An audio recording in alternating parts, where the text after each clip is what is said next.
Estudio electrofisiológico de las bradicardias. Mediante la inserción de 3 electrocatéteres similares a los de un marcapasos y su colocación en aurícula derecha, verde, zona próxima al IS, rojo, y ventrículo derecho, azul, puede procederse a la estimulación del corazón y registro de la actividad eléctrica intracavitaria, electrogramas, en cada una de las posiciones A, aurícula, H, IS, V, ventrículo. En el momento en que el impulso despolarizante pasa por el endocardio en contacto con el electrodo, como muestra la figura.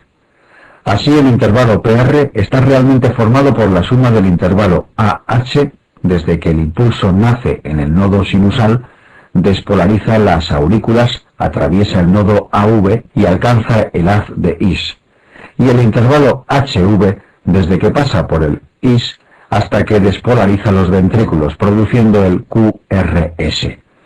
El HV normal debe ser menor a 55 milisegundos, 65 si hay bloqueo de rama izquierda. El estudio de conducción nodal incluye la medida de los intervalos basales y su respuesta a la estimulación eléctrica programada desde aurícula con trenes de impulsos y extraestímulos, así como la respuesta a antiarrítmicos de grupo 1 intravenosos como procainamida, que estresan el sistema de conducción por enlentecer la velocidad de conducción del impulso. Esta prueba permite estudiar el tiempo de recuperación del nodo sinusal tras 1 minuto de estimulación continua auricular a diferentes frecuencias, estando prolongado en la enfermedad del nodo sinusal. Igualmente permite discernir si existe o no conducción retrógrada de ventrículo a aurícula a través del nodo AV.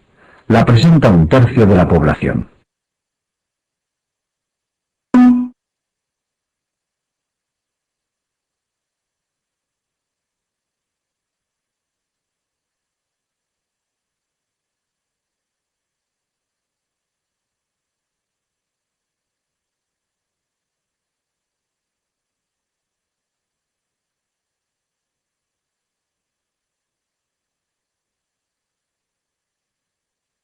Estudio de conducción AV. La forma exacta de establecer el punto del bloqueo cuando una onda P no se conduce a los ventrículos es con el estudio electrofisiológico, tal que en el bloqueo infraisiano, en el IS-Purkinje, habrá electrograma auricular y isiograma siguiéndole, pero no aparece el ventriculograma correspondiente, mientras que si el bloqueo es supraisiano, en el nodo AV, al auriculograma no le sigue ni isiograma ni ventriculograma, pues el impulso se bloqueó antes de llegar al IS. Fisiológico por hipertonía vagal es típicamente intranodal, es decir, supraisiano, y al igual que el resto de bloqueos supraisianos, por eso no tiene mal pronóstico, pues el empleo de atropina o betaestimulantes acelera la conducción nodal y puede hacer desaparecer el bloqueo. Sin embargo, los bloqueos infraisianos implican una enfermedad difusa del sistema IS-Purkinje y su pronóstico es peor, pues no responden al empleo de dichos fármacos.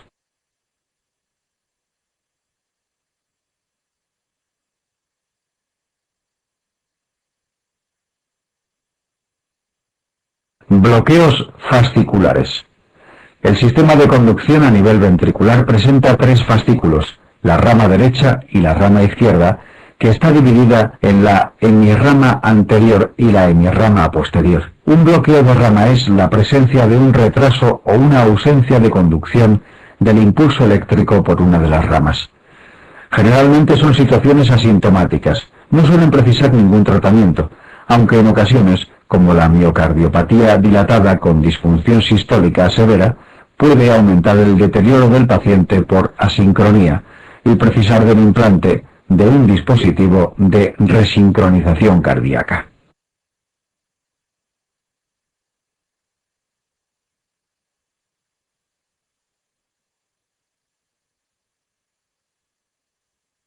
Los bloqueos bifasciculares consisten en la asociación de bloqueo o retraso importante en la conducción a través de dos de los tres fascículos del sistema de conducción.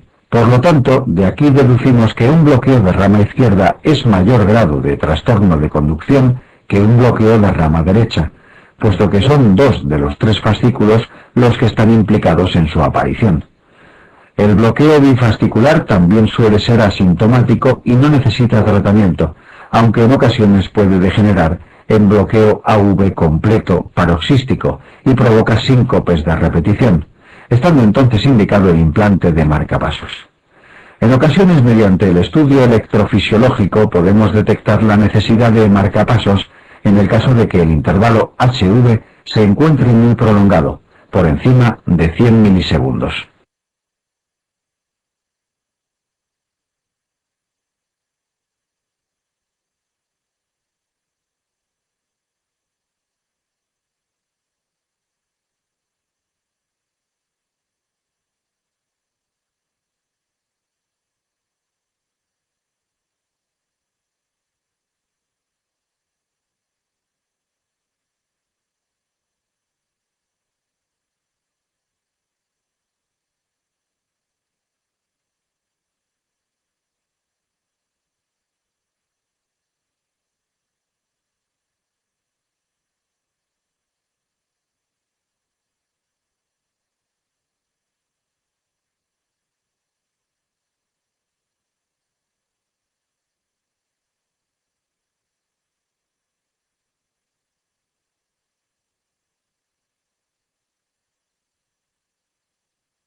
El bloqueo trifascicular es el bloqueo bifascicular asociado a un bloqueo AV de primer grado, es decir, a un intervalo PR largo.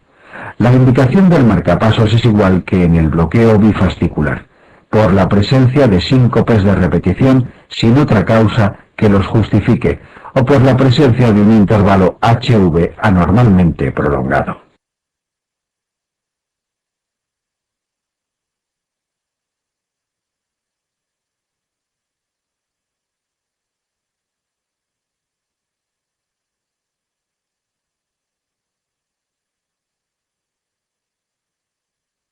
Taquiarritmias. Generalidades. Se considera taquicardia a la presencia de al menos 3 latidos consecutivos a más de 100 latidos por minuto. Las taquicardias pueden dar síntomas desde leves, palpitaciones, leve opresión precordial, hasta graves, angina incoercible, edema agudo de pulmón, síncope o muerte súbita, dependiendo básicamente de la frecuencia de la taquicardia, la anchura del QRS y la presencia o no de cardiopatía estructural.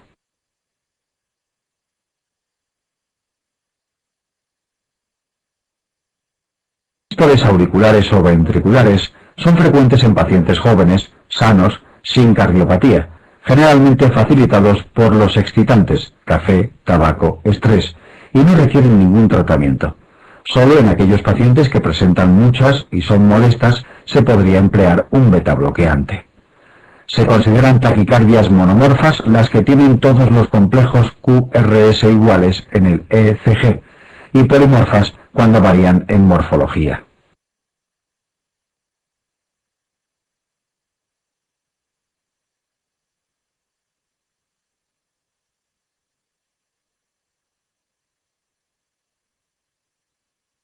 Las taquiarritmias se pueden diferenciar según la anchura del QRS en taquicardias de QRS estrecho, menor de 120 ms, o de QRS ancho, mayor de 120 ms. La presencia de un QRS ancho nos indica que la despolarización ventricular no tiene lugar por el sistema de conducción normal de tres fascículos a nivel ventricular, sino que lo hace, al menos en parte, célula a célula, por lo que le cuesta más tiempo completar la despolarización de ambos ventrículos, ensanchando el QRS. La mayoría de las taquicardias de QRS ancho tienen un origen ventricular, si bien un 20% pueden deberse a una arritmia originada en las aurículas o el nodo AV, pero que se conduce a los ventrículos con aberrancia, bloqueo de rama. Es importante diferenciar de cuál de estas dos opciones se trata, ventricular o supraventricular con aberrancia, pues la taquicardia ventricular conlleva en general peor pronóstico por aparecer en pacientes con cardiopatía estructural en general, típicamente cicatrices de infarto previo.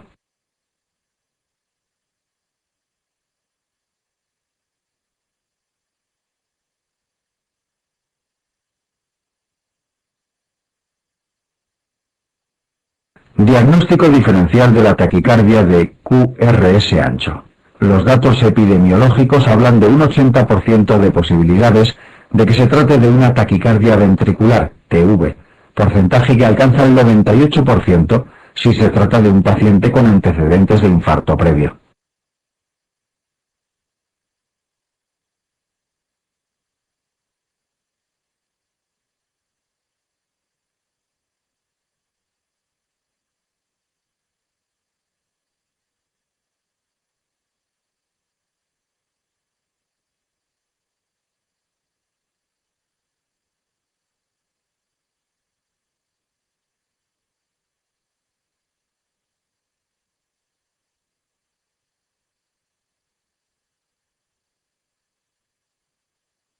No obstante, para hacer el diagnóstico diferencial, intentamos buscar signos físicos, ondas a cañón irregulares, o eléctricos, ondas P visibles disociadas de los QRS, de disociación AV, lo que confirma un origen ventricular.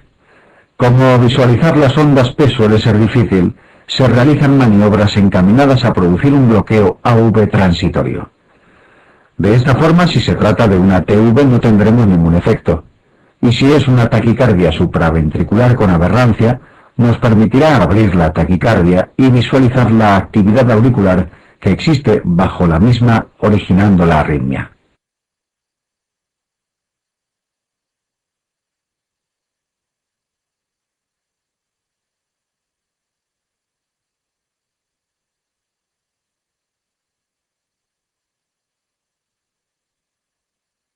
Las maniobras que deben realizarse inicialmente son las vagales, masaje del seno carotídeo, y si fracasa se puede emplear adenosina o ATP para intentar ver la actividad auricular. Si estas maniobras no surten efecto, lo más práctico es actuar como si fuese de origen ventricular. No obstante, existen unos complicados criterios de morfología de los QRS que pueden ayudar al diagnóstico diferencial en ciertos pacientes. Algoritmo de Brugada.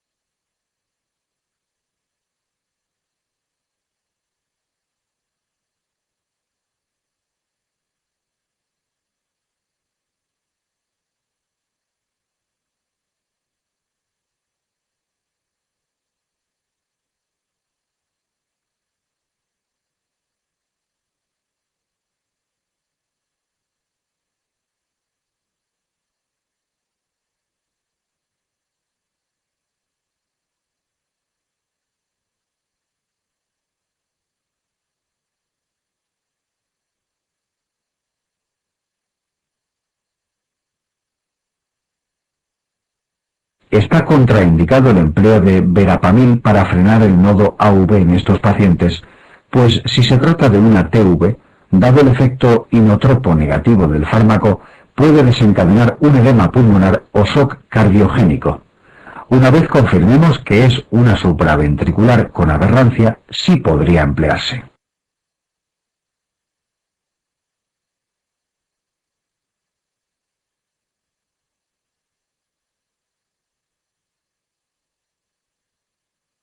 Taquicardias ventriculares.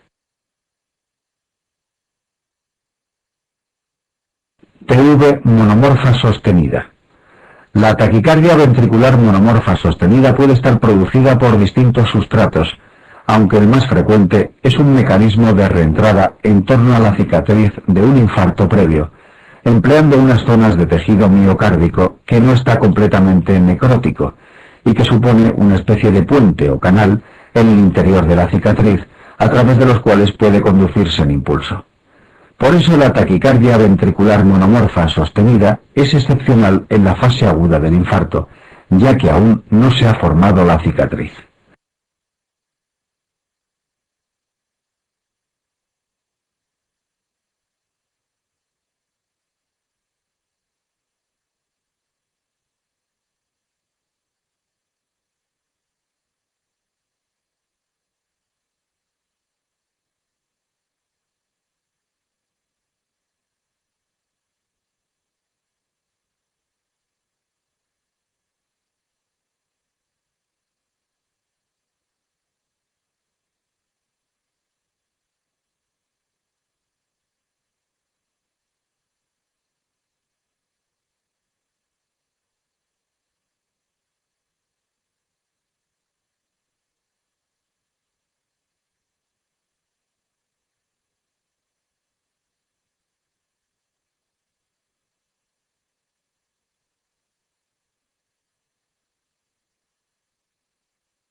El tratamiento de elección para el episodio agudo es la cardioversión eléctrica inmediata si el paciente presenta inestabilidad hemodinámica, o bien en caso de que el paciente tolere hemodinámicamente la taquicardia, podemos elegir entre cardioversión eléctrica o fármacos, siendo de elección procainamida o amiodarona.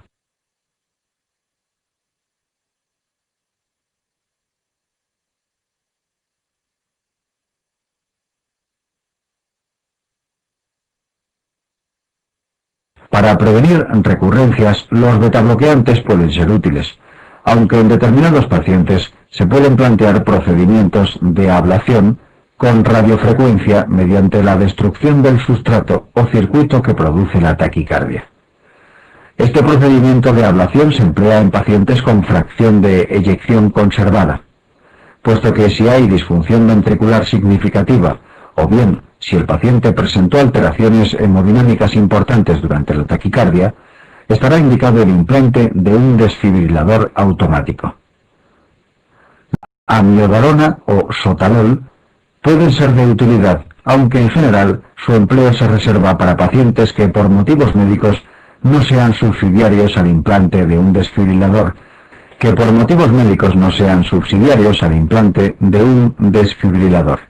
o para los que lo tienen pero sufren descargas frecuentes.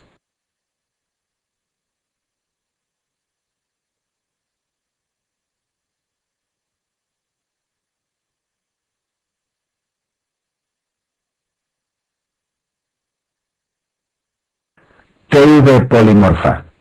Ya se comentó que los antiarrítmicos de grupo 3 prolongan el QT y facilitan la aparición de una arritmia ventricular, que es la torsada de puntas o taquicardia helicoidal, que es una taquicardia ventricular rápida polimorfa que puede degenerar en fibrilación ventricular. Por eso conviene conocer una serie de fármacos que, sin ser antiarrítmicos, pueden prolongar el QT y producir torsadas en personas predispuestas, sobre todo en mujeres hipertensas con hipertrofia ventricular. Destacan los antidepresivos tricíclicos, los macrólidos, las quinolonas, los neurolépticos y los antihistamínicos.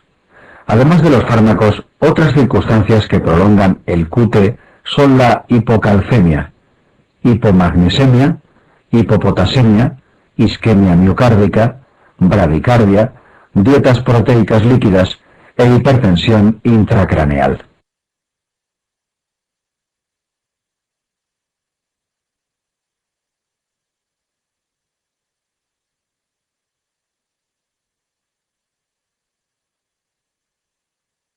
Además existen canalopatías que se caracterizan por producir un síndrome de QT largo congénito. Según el patrón de herencia se diferencian el síndrome de Romano-Ward, autosómico dominante, y el síndrome de Jervell-Larch-Nielsen, autosómico recesivo, y que asocia sordera congénita neurosensorial.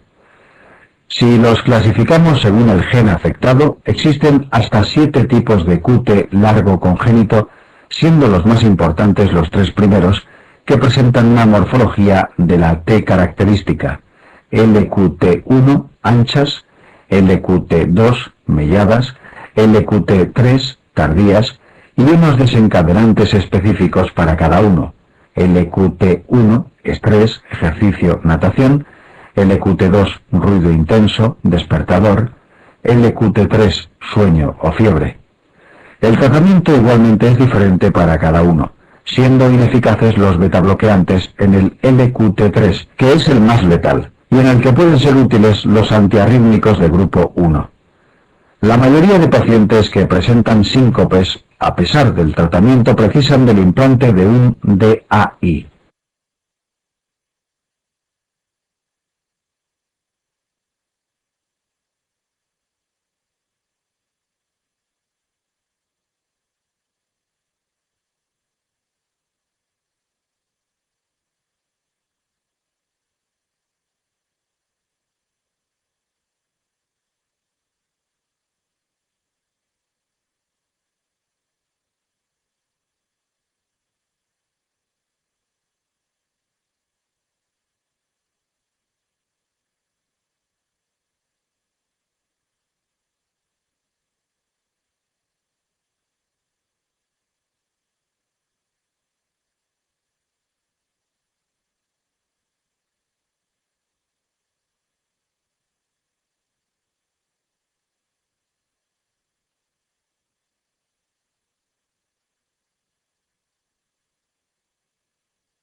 El tratamiento agudo de las crisis de torsadas consiste en taquicardizar al paciente con isoprenalina o un marcapasos transitorio para cortar el QT.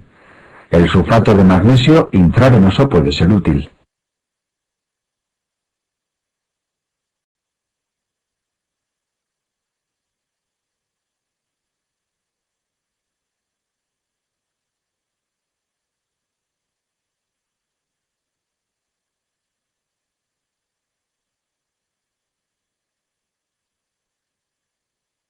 Fibrilación ventricular.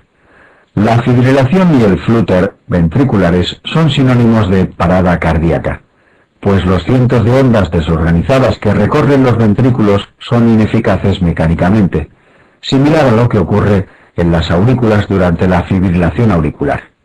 El tratamiento es, pues, la reanimación cardiopulmonar, incluyendo la cardioversión eléctrica externa de alta energía inmediata para abortar la arritmia.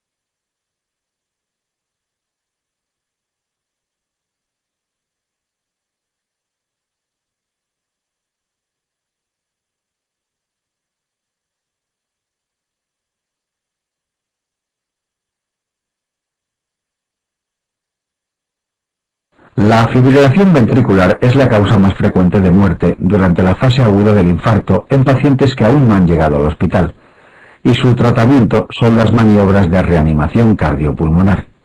En la fase aguda del infarto, tras la cardioversión, se suele utilizar lidocaína para prevenir recurrencias.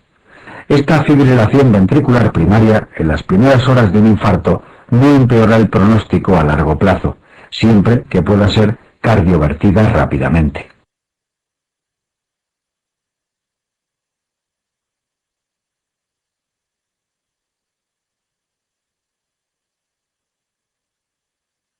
La fibrilación ventricular, que aparece tardíamente meses o años después de un infarto de miocardio, suele aparecer como degeneración de una taquicardia ventricular monomorfa, sostenida de cicatriz por reentrada, que no ha sido abortada a tiempo.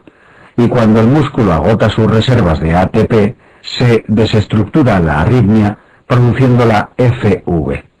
En este caso sí que presenta mal pronóstico y obliga al implante de un desfibrilador.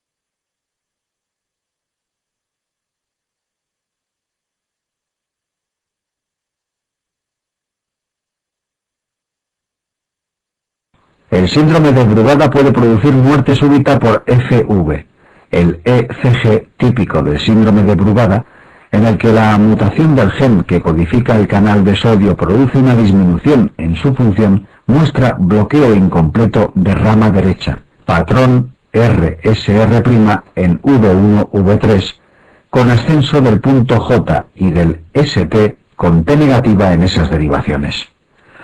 Ante ECG dudosos se realiza el test de agmalina o flecainida para desenmascarar este patrón típico. Los episodios de FV aparecen durante el sueño, la fiebre o el uso de antiarrítmicos de grupo 1. El tratamiento es el implante de DAI.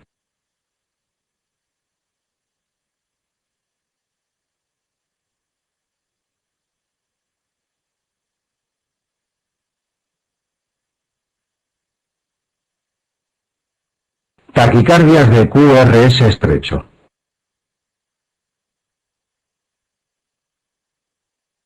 Vías accesorias.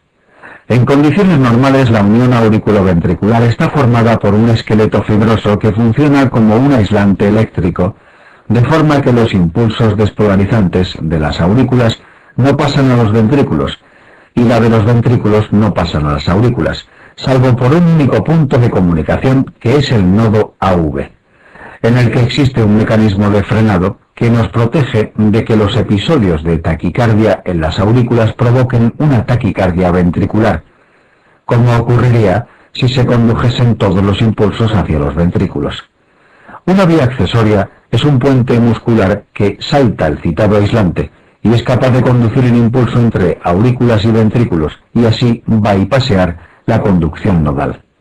Las vías accesorias AV-Kent pueden tener conducción anterógrada, retrógrada o bidireccional.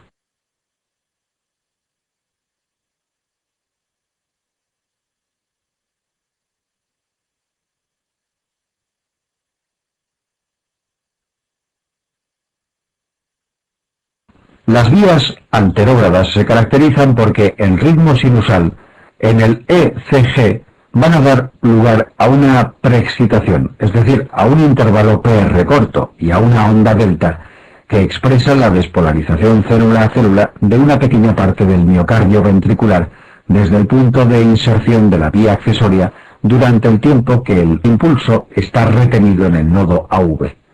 Y cuando atraviesa este, se completa la despolarización ventricular por el sistema de conducción normal. Los pacientes que presentan preexcitación y taquicardias sufren el síndrome de Wolff-Parkinson-White.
Las vías accesorias retrógradas son vías que se llaman ocultas, dado que en ritmo sinusal en el ECG no presentan preexcitación, pues son vías que sólo pueden conducir desde el ventrículo hacia la aurícula, y por lo tanto en el electrocardiograma de estos pacientes el ritmo sinusal es normal. Las vías bidireccionales son las que tienen posibilidad de conducir en ambos sentidos. Las vías anterógradas tendrán más onda delta cuanto más cerca están del nodo sinusal, vías derechas, y cuanto mayor sea el retraso en el nodo AV. Cuando la preexcitación es muy escasa, se denominan vías inaparentes, usualmente vías laterales izquierdas.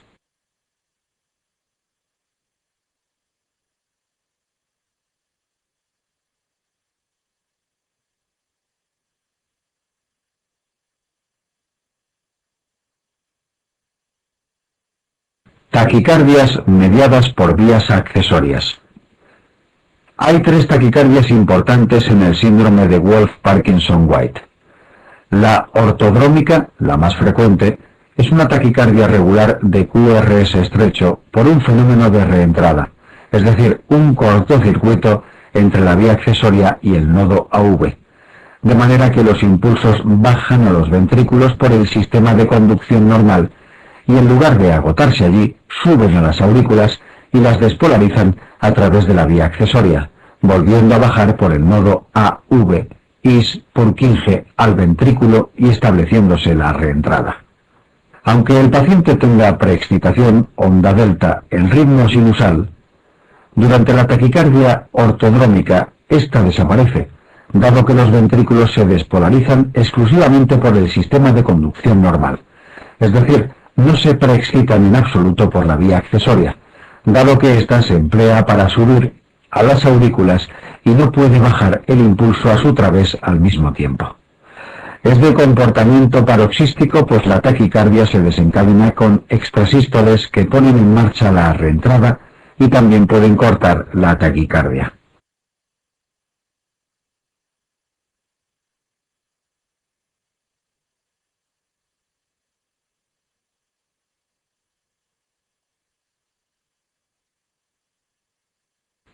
La antidrómica utiliza el mismo circuito en sentido opuesto, es decir, despolariza los ventrículos bajando a través de una vía accesoria y sube a las aurículas a través del sistema de conducción His-Purkinje. Es muy infrecuente y lo más interesante de esta taquicardia es que presenta QRS ancho, dado que los ventrículos no se despolarizan por el sistema de conducción normal, sino completamente desde la vía accesoria, es decir, que los QRS son todo onda delta, por lo que supone un reto de diagnóstico diferencial con las taquicardias ventriculares.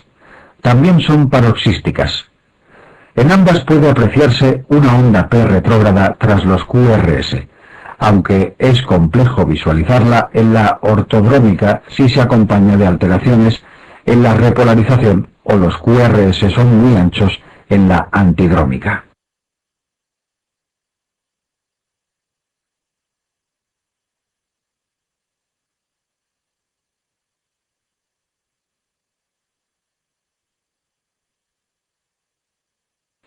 Fibrilación auricular preexcitada. La fibrilación auricular preexcitada es la que aparece en un paciente con una vía accesoria con conducción anterógrada, de forma que perdemos la protección que supone la capacidad de freno del nodo AV frente a las 500 o 600 ondas por minuto que llegan desde las aurículas intentando pasar a los ventrículos.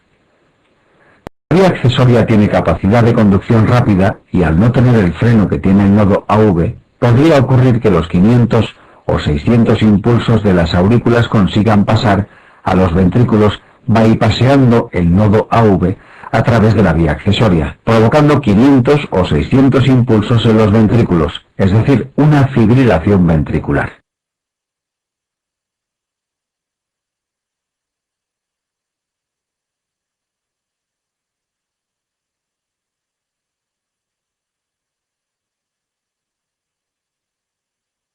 En el ECG se aprecian las ondas de FA en las aurículas con complejos QRS anchos y irregulares y con distintos grados de preexcitación.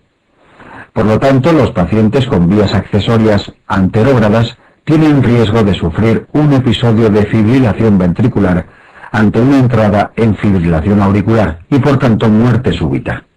El riesgo de que esto acontezca es bajo, pero puede producirse muerte súbita. Generalmente ocurre en individuos que ya han tenido taquicardias de algún otro tipo, generalmente ortodrómicas, aunque excepcionalmente puede ser el primer síntoma del síndrome de Wolff-Parkinson-White. Por tanto, la FA preexcitada es una urgencia médica que precisa tratamiento inmediato para cortarla y precisa de tratamiento definitivo para prevenir recurrencias.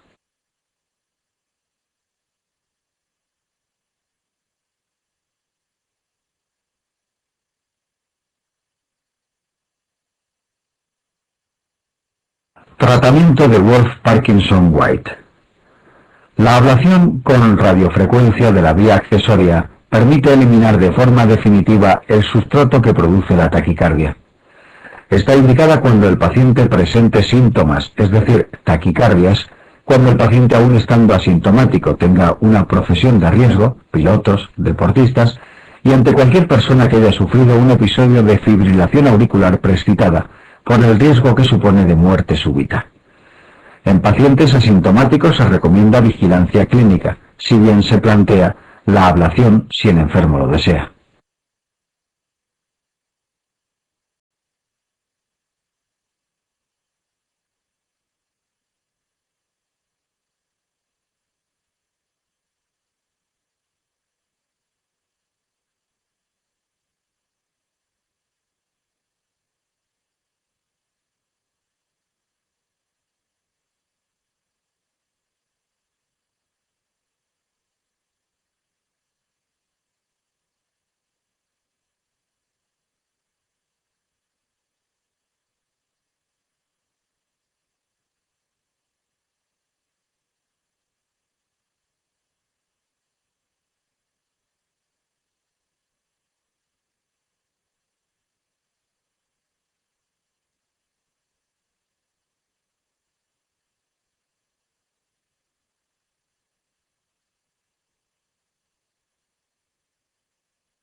El tratamiento agudo de las taquicardias reentrantes ortodrómica y antidrómica trata de frenar el nodo AV lo suficiente para que se corte la reentrada a su través. Se hace de forma escalonada con masaje del seno carotídeo. Si fracasa se suele emplear adenosina o ATP, y si fracasa o no la toleran, se pueden emplear frenadores del nodo AV como verapamil o betabloqueantes. También son útiles los antiarrítmicos 1C, frecainida o propafenona, por enlentecer la conducción por la vía accesoria, especialmente en la antidrómica. La cardioversión eléctrica se emplea cuando hay compromiso hemodinámico.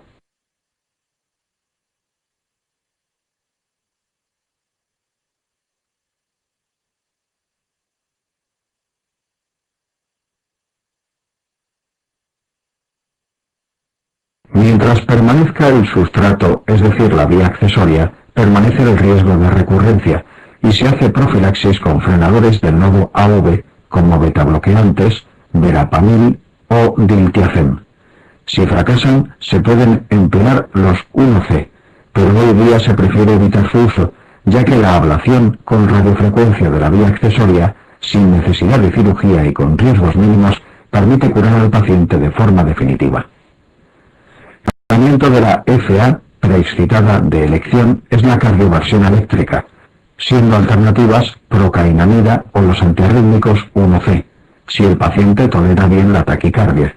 Están contraindicados los frenadores del nodo, incluida amiodarona, por aumentar el riesgo de inducir FV. Para prevenir recurrencias de FA preexcitada siempre está indicada la ablación.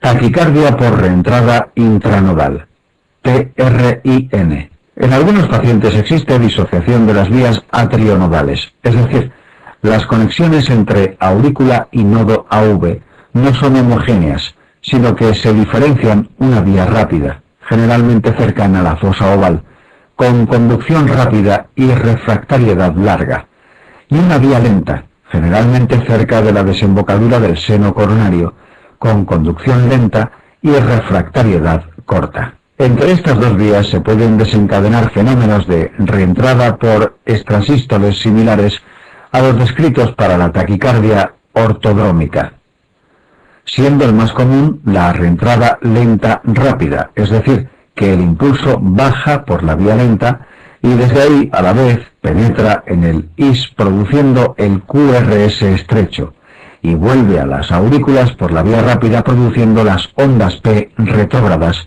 volviendo a bajar por la lenta activando la reentrada.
Es una taquicardia regular de QRS estrecho con la onda P simultánea o deformando la porción final de los QRS, pues el impulso se transmite a la vez a las aurículas y ventrículos desde la región nodal, por lo que suele haber ondas a cañón regulares en el pulso venoso durante las crisis.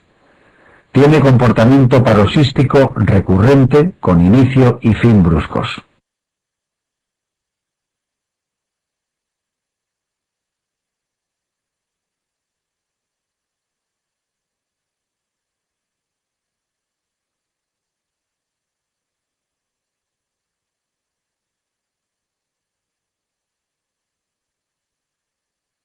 En ocasiones es casi indistinguible de la taquicardia ortodrómica, pues ambas producen taquicardias paroxísticas supraventriculares, QRS estrecho, TPSV.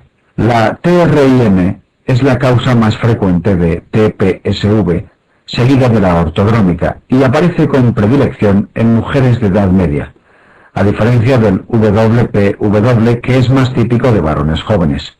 Fuera de la taquicardia, el ECG es normal en la TRIM, y en la ortodrómica puede ser normal si es una vía oculta, pero puede mostrar preexcitación si es una vía bidireccional. La TRIM atípica utiliza el mismo circuito al revés, es decir, baja por la vía rápida y sube por la vía lenta. Es muy infrecuente, y en el ECG la onda P retrógrada está más separada del QRS que en la TRIM común.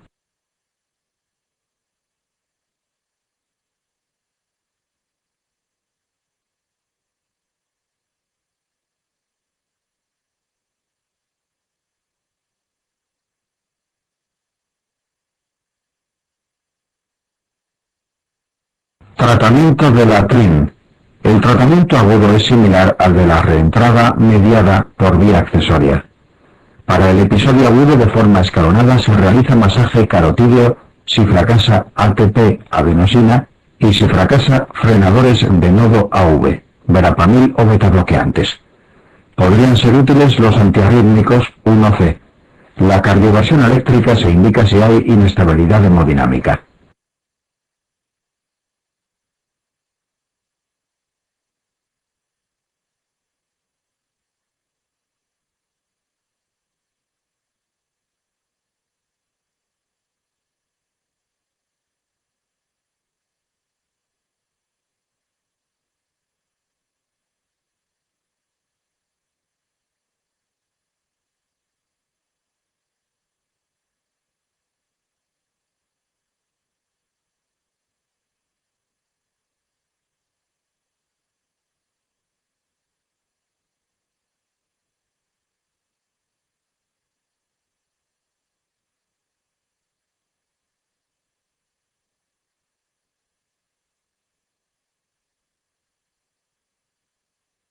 Para prevenir recurrencias también es similar, pues se emplean frenadores del nodo AV, betabloqueantes, verapamil o diltiazem, y podrían usarse los antiarrítmicos 1C, aunque en la actualidad se prefiere la ablación con radiofrecuencia de la vía lenta que destruye el sustrato que mantiene la reentrada e impide la recurrencia. Por aplicar radiofrecuencia en las proximidades del nodo AV, el procedimiento tiene un riesgo de producir un bloqueo AV completo e indeseado, aunque el riesgo es menor al 1%. Para la TRIM atípica, rápida, lenta, el tratamiento es idéntico.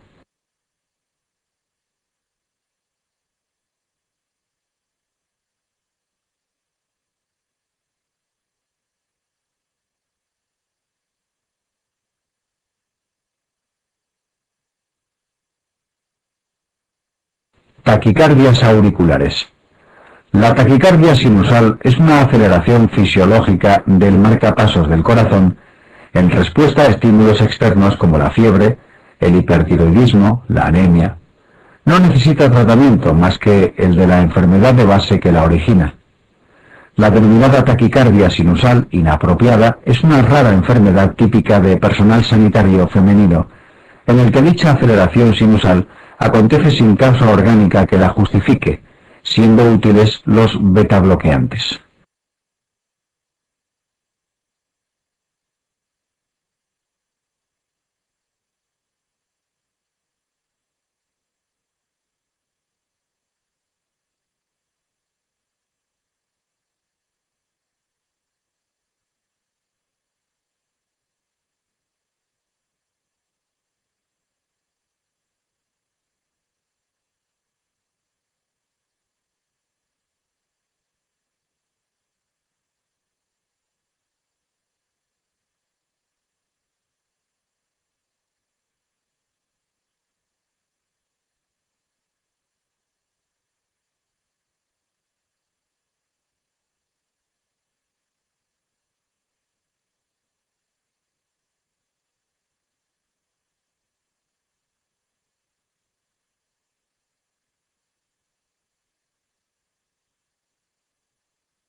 Las taquicardias auriculares son aquellas que para su mantenimiento no precisan de estructuras ventriculares ni nodales, como pasa con la ortodrómica o la TRIN, sino que se originan en las aurículas. Se diferencian dos tipos según el sustrato que la producen: las de origen focal, en las que un foco auricular con actividad ectópica automática propia, o una microreentrada, genera muchos impulsos que se transmiten al resto de las aurículas, produciendo ondas P distintas a la sinusal, separadas por línea isoeléctrica y con conducción a los ventrículos con QRS estrecho, pues lo hacen por el sistema de conducción normal. La taquicardia auricular focal se trata con beta-bloqueantes o calcioantagonistas. Si fracasan, se pueden ensayar los antiarrítmicos 1C o bien proceder a la ablación con radiofrecuencia del foco de la taquicardia.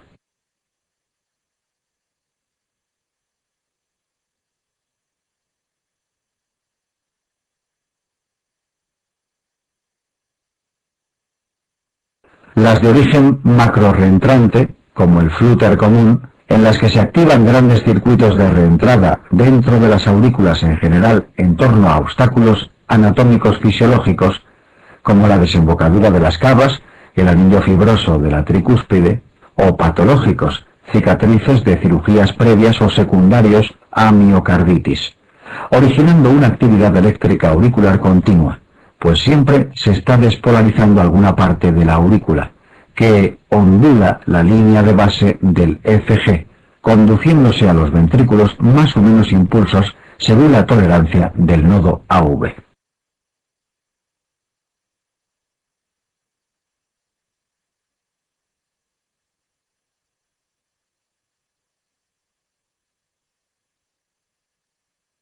Flúter auricular.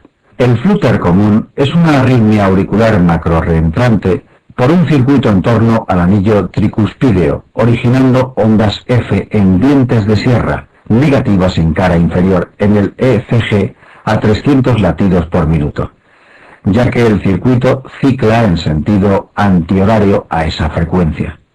La respuesta ventricular viene dada por la conducción del nodo AV, siendo típica la respuesta 2A1, frecuencia cardíaca resultante de 150 latidos por minuto. Es una arritmia típica de los pacientes EPOC, pues la distensión del anillo tricuspideo secundaria a la hipertensión pulmonar facilita la reentrada. La actividad auricular rápida no origina un latido auricular eficaz, y el enlentecimiento de la sangre facilita, al igual que en la FA, la formación de trombos en la orejuela izquierda que pueden embolizar. Se asume que el riesgo embólico es menor en el flúter que en la FA, pero las recomendaciones de tratamiento antitrombótico son idénticas en ambas arritmias.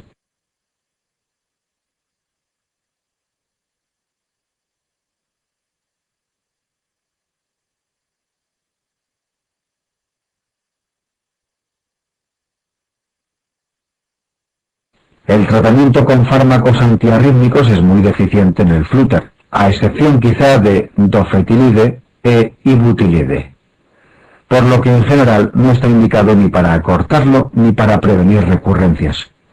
Cuando sea preciso cortar un flúter, lo más eficaz es la cardioversión eléctrica externa, siendo suficiente con energías bajas. Estará indicado cortarlo cuando produzca deterioro hemodinámico.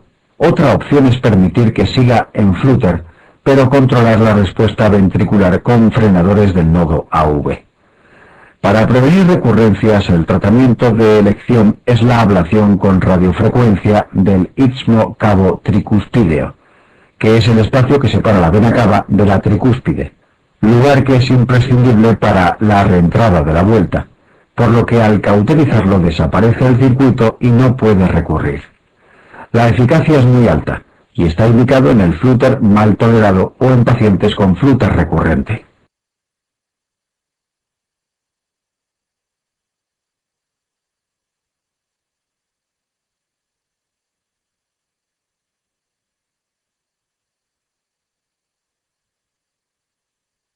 Ablación con radiofrecuencia.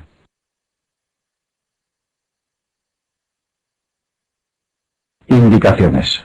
La ablación con radiofrecuencia ha supuesto una revolución en el tratamiento de las arritmias, puesto que ha permitido dejar en segundo plano los fármacos antiarrítmicos, ya que todos ellos tienen múltiples problemas y efectos secundarios, pudiendo realizar un procedimiento curativo con escaso riesgo y alta eficacia en la mayoría de los pacientes.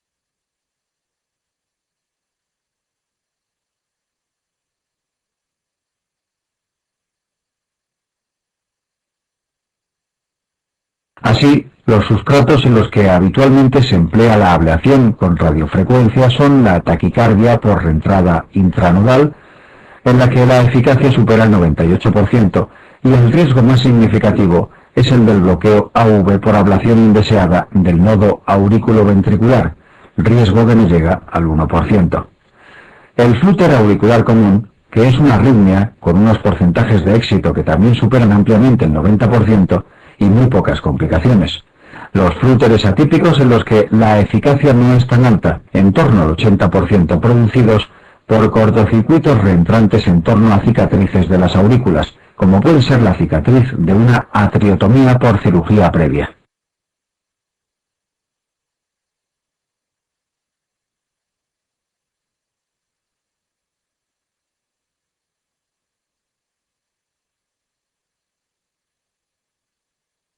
La fibrilación auricular focal, en la que existe una eficacia de entre el 70 y el 80%, con procedimientos de desconexión eléctrica mediante ablación con radiofrecuencia de las venas pulmonares.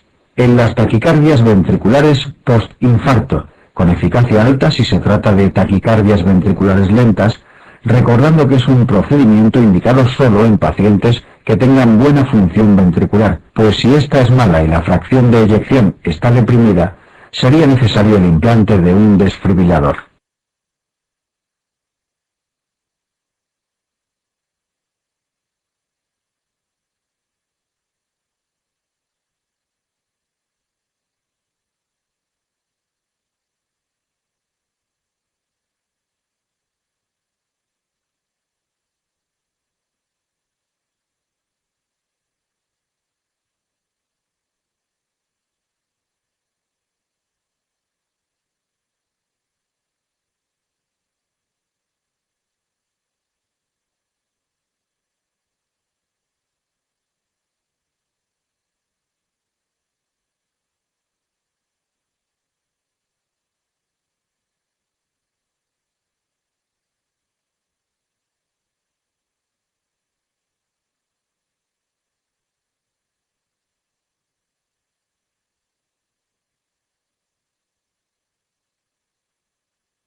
Y en el Wolff-Parkinson-White, con tasas de éxito que también superan el 95% y que suponen la curación y desaparición absoluta del riesgo de muerte súbita para el paciente.